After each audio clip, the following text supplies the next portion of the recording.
Hai teman-teman. Hari ini aku dapat 7 subscriber baru dan 1 komentar yang luar biasa. Terima kasih banyak untuk dukungannya. Aku janji, ke depan akan ada cerita-cerita yang makin seru dan mengharukan. Dukung terus channel ini dengan like dan subscribe. Cukup bacotnya, mari kita mulai ceritanya. Suara langkah kaki terdengar pelan, disertai debu yang berterbangan setiap kali papan lantai diinjak. Raka menarik napas panjang. Sudah lebih dari 10 tahun ia tidak menginjakan kaki di rumah ini, rumah kayu peninggalan almarhum neneknya yang kini sunyi seperti tak pernah dihuni. Entah kenapa aku merasa rumah ini masih mengingatku. Gumamnya pelan sambil membuka pintu utama yang berderit keras. Cahaya sore menyusup dari sela-sela jendela yang berdebu. Foto-foto tua masih tergantung di dinding, sebagian miring, sebagian bahkan nyaris jatuh. Aroma kayu lembab dan buku lama memenuhi udara, campuran yang membuat dada Raka sesak dan hangat sekaligus. Rumah ini dulu penuh tawa. Sekarang, hanya keheningan yang menjawab setiap langkahnya. Ia datang ke sini bukan untuk bernostalgia. Rumah ini akan dijual. Tapi sebelum itu, ia harus membersihkan semuanya. Termasuk loteng, tempat yang bahkan semasa kecil pun dilarang dimasukinya. Tangga kayu ke loteng berderit saat ia pijak satu persatu. Debu jatuh seperti kabut kecil di udara, membuat suasana semakin suram. Saat membuka pintu loteng, udara dingin langsung menerpa wajahnya dan aroma apek yang kuat menusuk hidung. Astaga, kayak gudang hantu. Ia tertawa kaku, mencoba menenangkan diri. Loteng itu dipenuhi kardus lama, mainan rusak, dan tumpukan majalah dari tahun 70-an. Tapi di antara semua benda itu, ada satu hal yang menarik perhatiannya, sebuah bingkai foto besar yang tergeletak di lantai, diselimuti kain putih lusuh. Raka mendekat perlahan. Ia meraih kain itu dan menariknya. Begitu kain terangkat, terlihatlah foto keluarga yang tampak sangat tua, warnanya nyaris pudar. Ada 6 orang di sana, sepasang suami istri, 3 anak kecil, dan 1 anak laki-laki di depan mereka. Tapi ada sesuatu yang aneh. Raka memicingkan mata, menatap lebih dekat. Anak laki-laki di foto itu, wajahnya mirip dirinya. Bahkan sangat mirip. Nggak mungkin. Bisiknya pelan, tangannya gemetar. Ia mencoba menertawakannya, berpikir itu cuma kebetulan atau permainan bayangan. Tapi semakin lama ia menatap foto itu, semakin kuat perasaan aneh yang tumbuh di dadanya. Rasanya seperti foto itu sedang menatap balik. Cahaya matahari sore menembus jendela kecil di loteng, mengenai permukaan kaca foto itu. Sekilas, seolah mata anak laki-laki di foto itu berkedip. Raka mundur spontan, menjatuhkan kain yang tadi ia pegang. Apa tadi? Dia bergerak. Katanya, setengah berbisik, setengah tidak percaya. Ia menatap lagi. Kali ini lebih lama. Foto itu diam. Tak ada yang berubah. Oke, Raka, lo cuma kecapean. Katanya sambil tertawa gugup. Tapi jantungnya tetap berdegup cepat. Ia mengangkat bingkai itu, berniat membawanya turun. Namun, saat tangannya menyentuh kayu bingkai itu, ada sensasi dingin luar biasa yang merambat dari ujung jarinya ke seluruh tubuh. Tiba-tiba, terdengar suara kecil. Bukan dari bawah. Bukan dari luar. Tapi dari dalam bingkai itu. Bisikan lirih, nyaris tak terdengar, tapi jelas memanggil namanya. Kau akhirnya kembali. Raka menjatuhkan foto itu.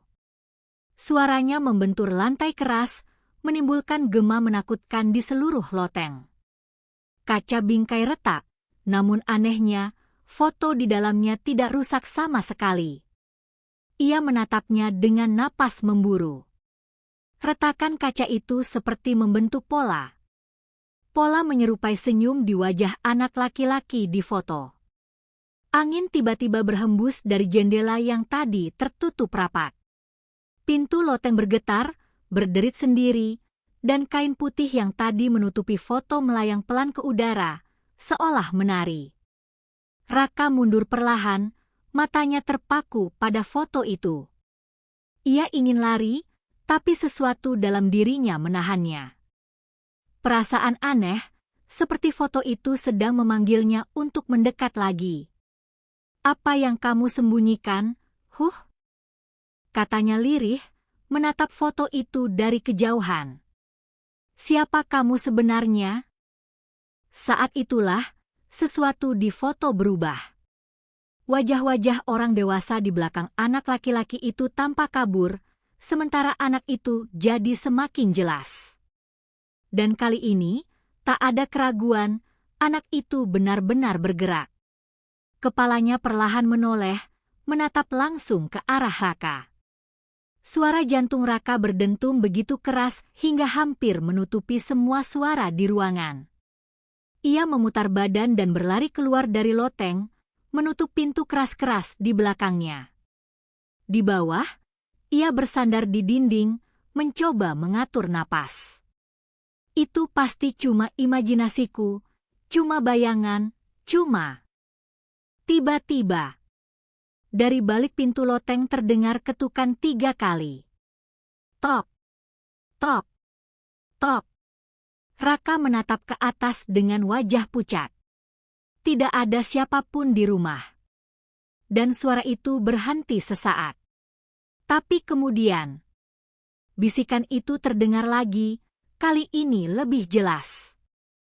"Kau akhirnya kembali, Raka." Malam itu, hujan turun perlahan di luar jendela.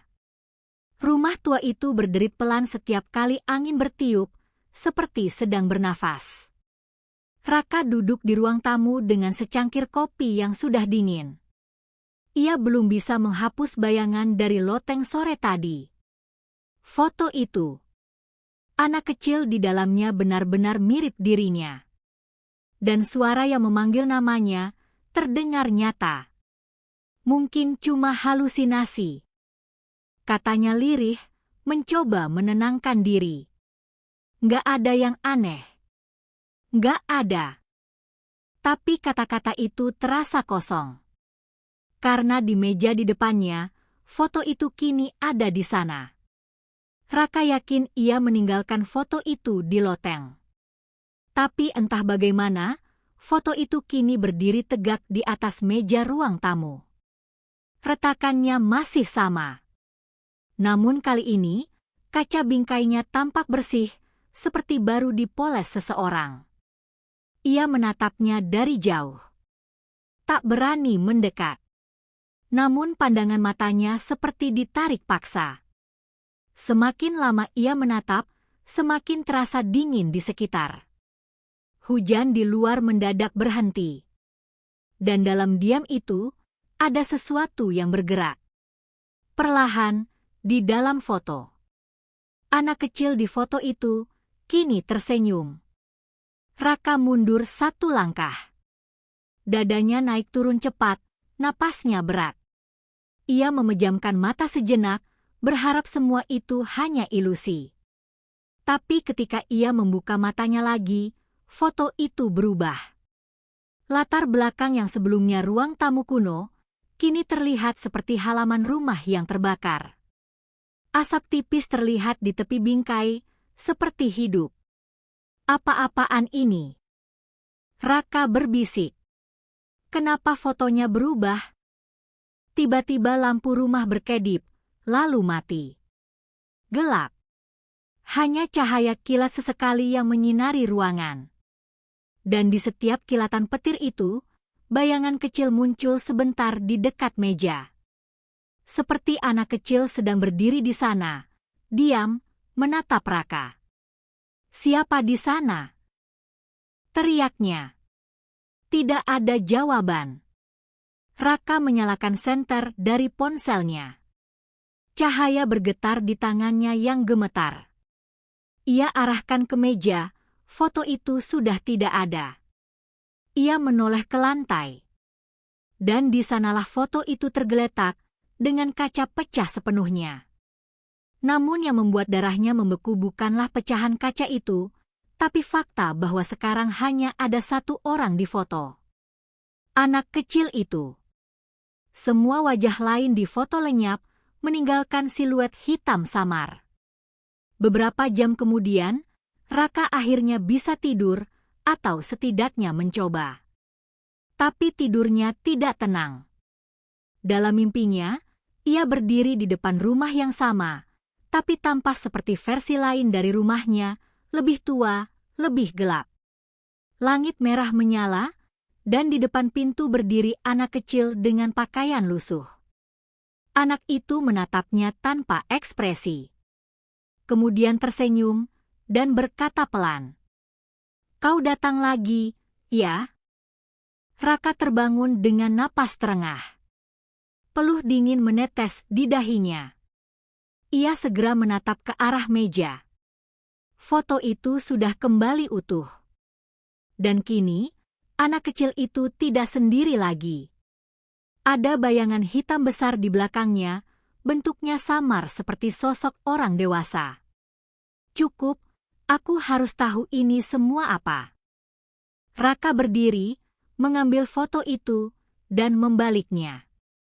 Di belakang bingkai, ada secari kertas kuno, tertempel rapi.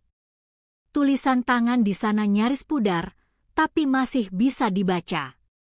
Jangan percaya apa yang terlihat. Bayangan di foto itu bukan hanya kenangan. Raka menggigil membaca tulisan itu. Ia menatap ke foto lagi, dan saat itu juga, terdengar suara langkah kecil dari atas loteng. Pelan. Teratur. Seperti anak kecil sedang berjalan. Ia menatap ke arah tangga. Suara itu semakin jelas. Ok, tok, tok.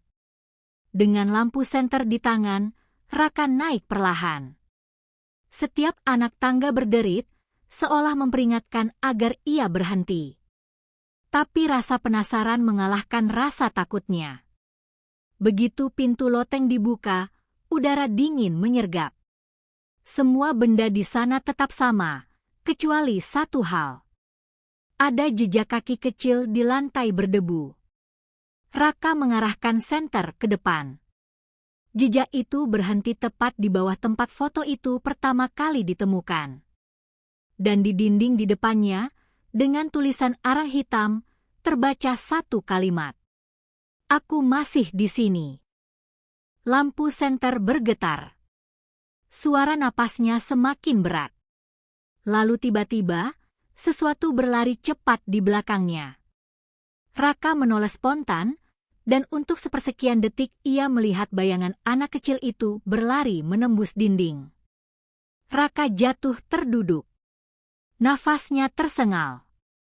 Ia ingin pergi dari rumah itu, tapi lututnya terasa lemas.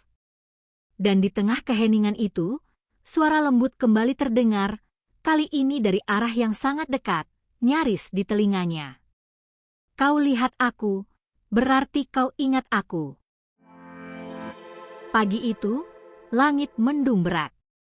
Kabut tipis menyelimuti pekarangan rumah tua itu, membuat semuanya tampak seperti mimpi buruk yang belum berakhir. Raka duduk di dapur dengan wajah pucat, matanya merah karena tidak tidur semalaman. Foto itu kini terbungkus dalam kain putih dan diletakkan di pojok ruangan. Tapi meski tidak melihatnya, ia bisa merasakan sesuatu masih mengawasinya. "Aku harus tahu siapa mereka," gumamnya pelan sambil membuka ponsel. Ia mulai mencari informasi. Ia mengetik nama keluarga neneknya di kolom pencarian. Tapi tak banyak yang keluar, selain berita lama yang hampir tenggelam oleh waktu. Satu judul menarik perhatiannya. Tragedi kebakaran rumah keluarga Wijaya, tahun 1996, satu anak diduga hilang. Jantungnya berdetak cepat. Rumah itu adalah rumah yang sekarang ia tinggali. Dan tahun itu adalah tahun ia lahir. Nenek nggak pernah cerita apapun tentang kebakaran. Bisiknya lirih. Ia terus menggulir artikel itu.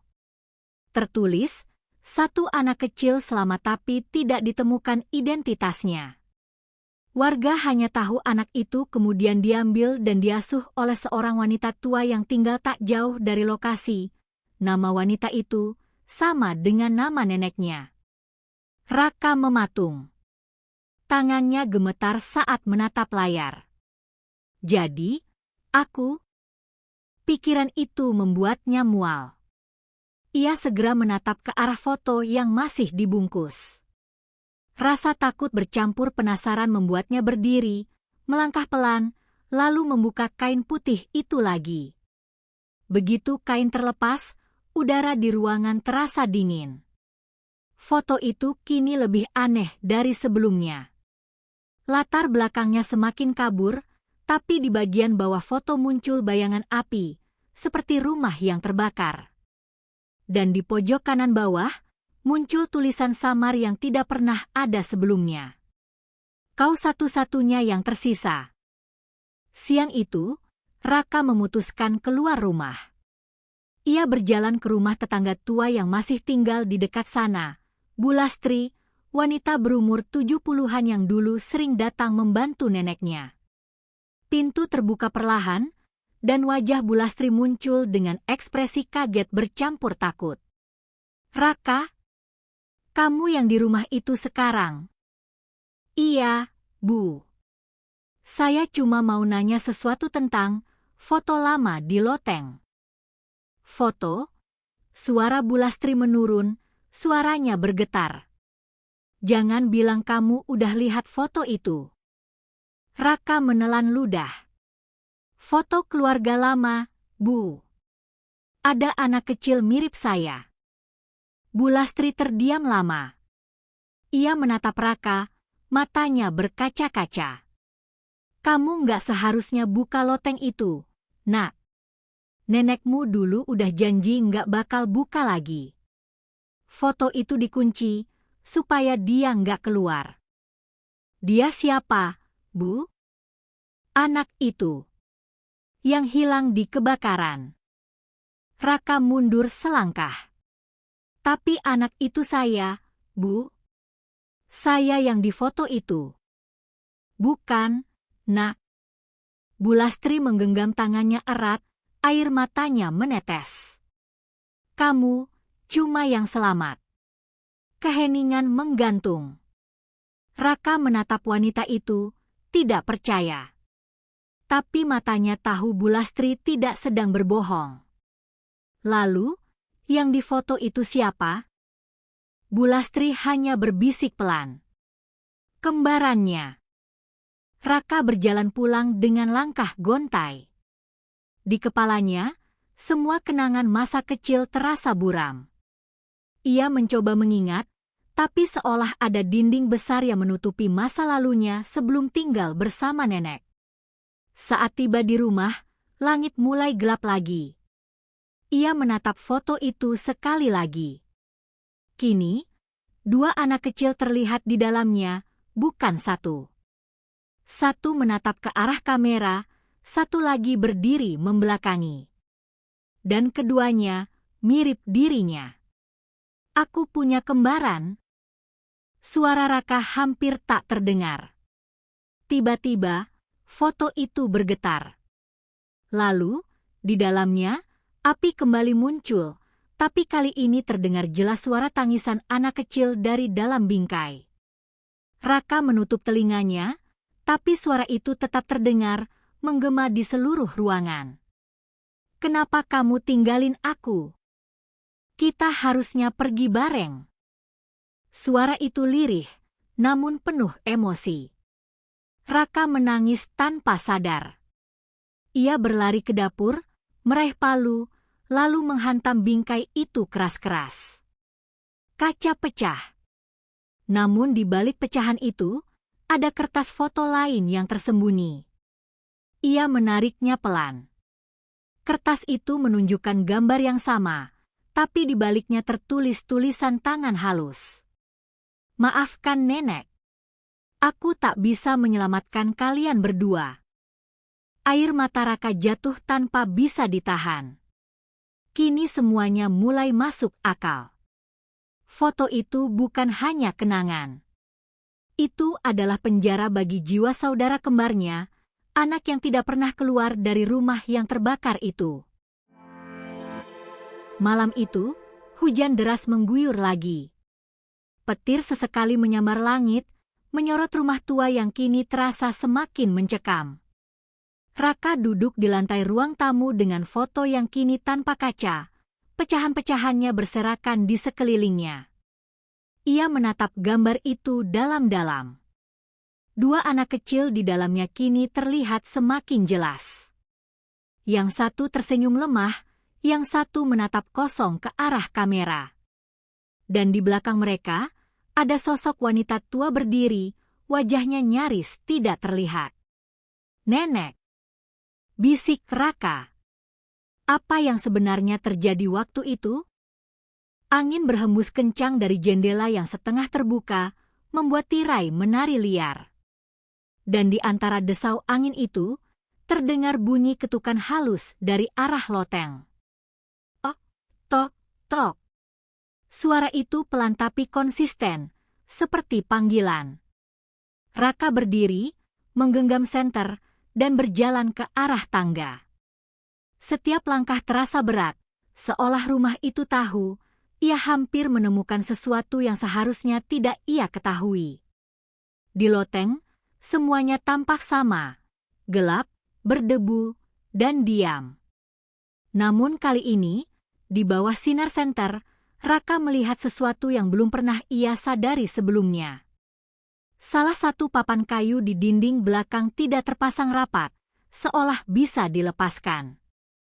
Ia mendekat dan mencongkelnya perlahan dengan obeng tua.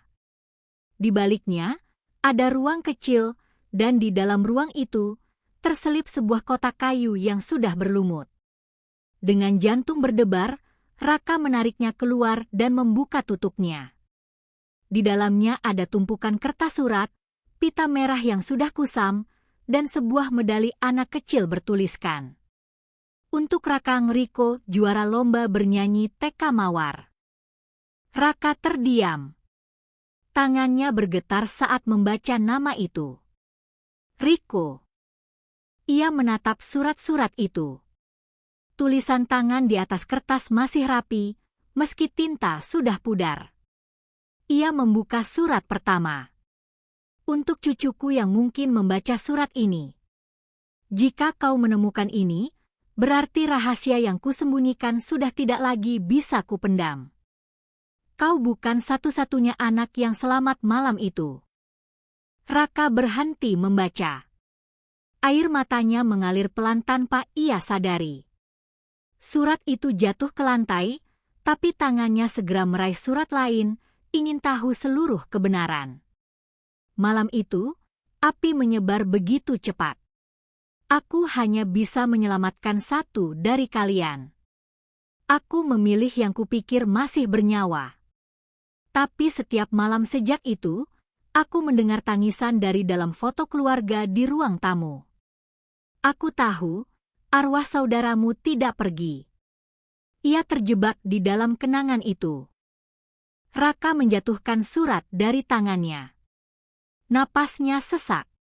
Jadi, aku bukan satu-satunya Raka? Aku cuma. Suara berdesis terdengar pelan dari arah belakang. Raka menoleh cepat. Dan di sana, di ujung loteng yang gelap, berdiri sosok anak kecil, basah, dengan kulit pucat dan mata kosong. Anak itu tersenyum samar. Akhirnya kamu tahu. Raka mundur. Kau. Riko. Anak itu menatapnya lama, lalu mengangguk. Kita sama, Kak. Tapi kenapa cuma kamu yang boleh hidup? Raka gemetar, air matanya jatuh deras. Aku nggak tahu. Aku bahkan nggak ingat apapun. Sosok anak itu berjalan mendekat, langkahnya tanpa suara, seolah melayang. Nenek murung aku di foto itu. Katanya biar aku tenang.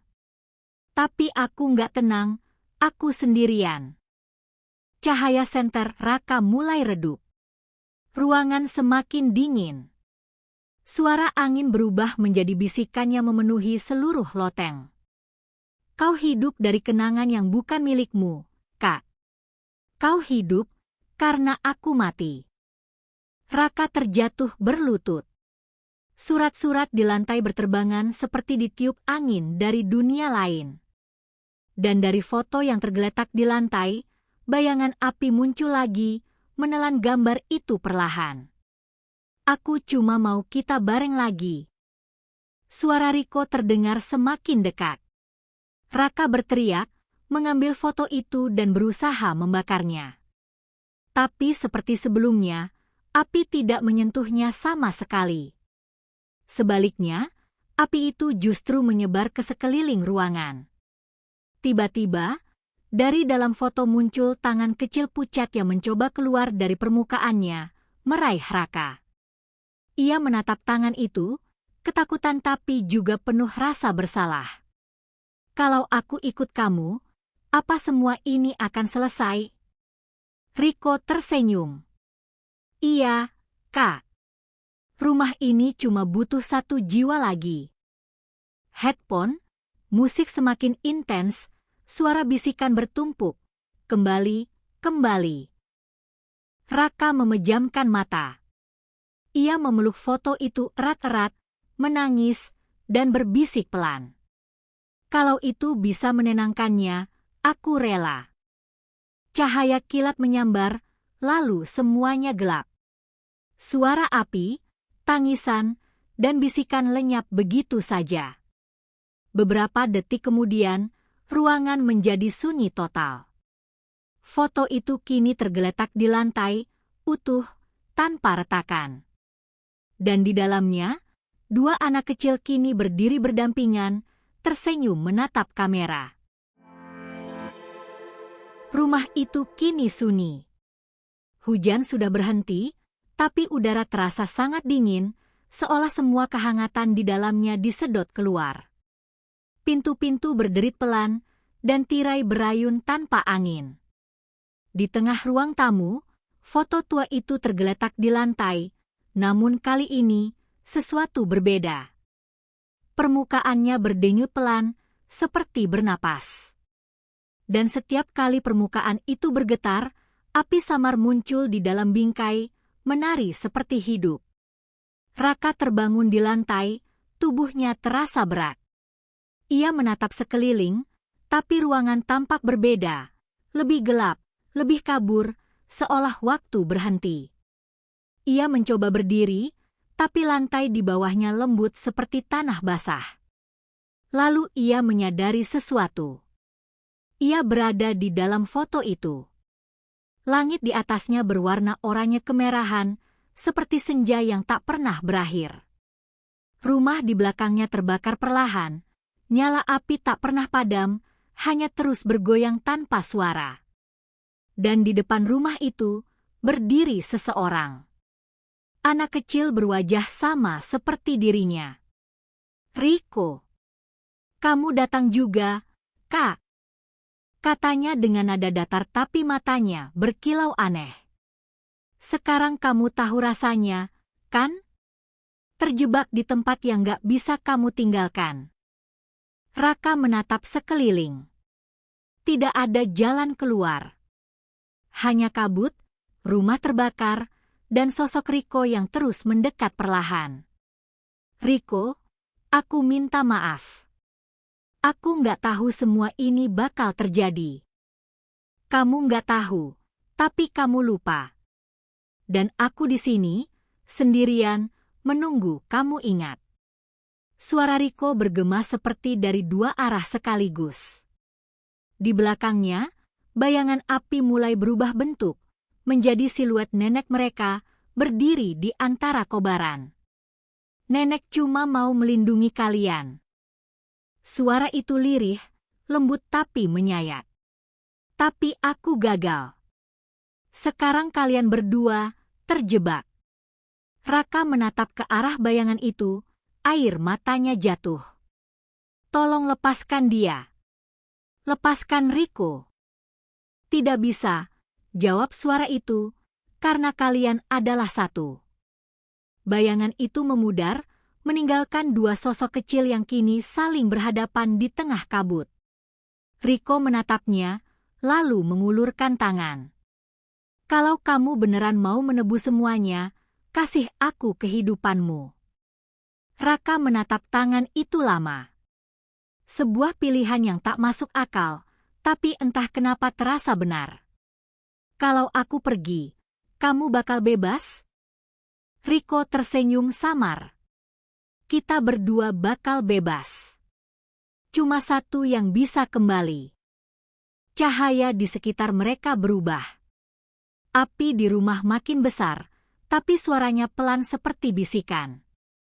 Raka menggenggam tangan Riko, dan seketika tubuhnya tersentak, kilasan masa lalu muncul bertubi-tubi di kepalanya.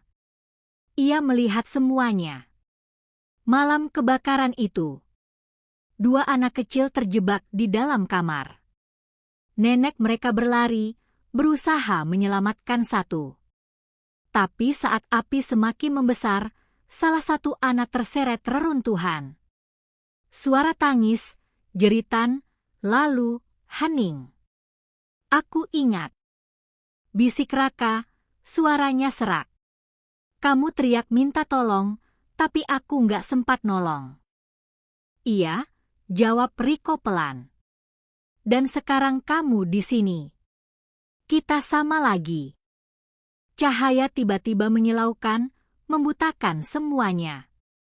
Ketika Raka membuka mata, ia sudah tidak berada di dunia foto lagi. Ia kembali di ruang tamu rumah tua itu, tapi ada yang aneh. Udara terasa hangat, segar, dan semua benda tampak bersih. Tak ada debu. Tak ada api. Dan di meja, foto keluarga itu kini terlihat utuh tanpa retakan. Ia mendekat perlahan, tersenyum lega. Mungkin semuanya sudah berakhir. Tapi saat ia menatap foto itu lebih lama, senyumnya hilang. Karena di foto itu, hanya ada satu anak kecil. Dan wajahnya bukan wajahnya. Wajah itu milik Riko. Tunggu, aku di mana? Raka mundur beberapa langkah, panik. Aku masih di sini, kan? Suara dari arah belakang menjawabnya. Suara kecil, familiar, dan menakutkan. Sekarang giliranku hidup, Kak. Raka berbalik cepat, tapi tidak ada siapa-siapa. Hanya bayangannya sendiri di kaca, yang perlahan berubah bentuk, menjadi wajah anak kecil yang lain. Pagi itu, matahari terbit dengan cahaya lembut. Kabut masih menggantung di sekitar rumah tua yang kini berdiri sunyi di pinggir desa. Rumah itu tampak seperti biasa, tenang, seolah tak pernah ada tragedi di dalamnya. Namun bagi orang-orang desa, rumah itu tetap terkutuk. Sudah 2 hari sejak mereka terakhir melihat Raka. Pemuda itu datang ke rumah peninggalan neneknya, tapi tak pernah keluar lagi. Seorang petugas desa, Pak Surya, akhirnya memutuskan untuk memeriksa. Ia membuka pintu depan yang berderit pelan. Bau kayu lembab dan debu langsung menyambutnya. Raka? Kamu di dalam? Tidak ada jawaban. Ia berjalan menyusuri lorong, melihat jejak kaki berdebu menuju ruang tamu.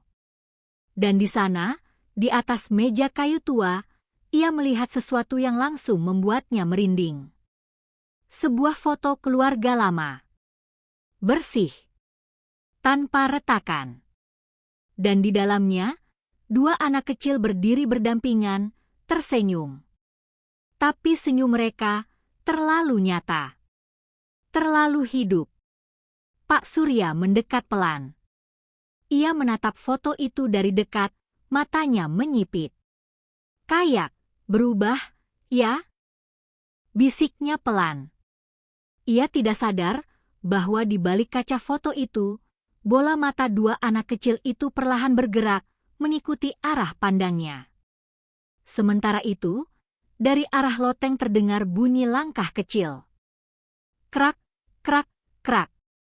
Seperti seseorang sedang berjalan di atas papan kayu. Pak Surya menoleh ke arah tangga. "Raka, kamu di atas?" Masih tidak ada jawaban. Tapi langkah itu berhenti tiba-tiba. Hening.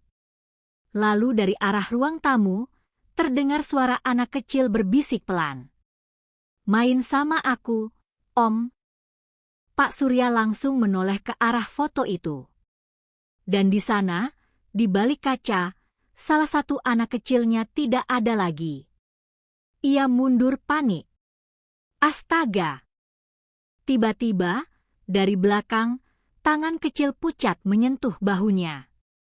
Pak Surya berbalik cepat, tapi tak ada siapa-siapa. Hanya udara dingin yang menampar wajahnya. Namun di cermin di seberang ruangan, ada dua anak kecil berdiri di belakangnya. Panik, Pak Surya menjatuhkan foto itu ke lantai. Kaca pecah berantakan. Namun di antara pecahan kaca itu, wajah dua anak kecil tersebut masih terlihat jelas, seolah hidup di dalam serpihan. "Kamu udah ngebebasin aku, Kak." Suara lembut Riko bergema. "Sekarang, rumah ini punya kita berdua." Katu. Beberapa minggu kemudian, rumah tua itu akhirnya dijual ke keluarga baru. Seorang ibu, ayah, dan anak kecil berumur 5 tahun pindah ke sana. Anak kecil itu terlihat ceria, berlari-larian di halaman depan. Saat ibunya sedang menata ruang tamu, ia menemukan foto lama yang tergeletak di lantai. "Loh, ini foto siapa ya?" katanya sambil membersihkan bingkai berdebu. Anaknya mendekat, menatap foto itu lekat-lekat. Ia tersenyum, lalu menunjuk salah satu anak di dalam gambar. "Ma, anak ini mirip aku, ya?" Ibunya tersenyum samar. "Iya, mirip banget." Sampai senyumnya juga sama. Anak itu tertawa kecil, lalu berbisik pelan. Dia bilang, dia udah lama nunggu aku. Ibunya berhenti. "Apa?" Kak Riko bilang gitu. Headphone, musik lembut berubah jadi nada rendah menyeramkan. Kamera perlahan zoom in ke foto itu di meja. Kedua anak di foto kini tersenyum lebih lebar, dan di sudut bawah foto, samar-samar muncul tulisan baru. "Keluarga kita lengkap lagi."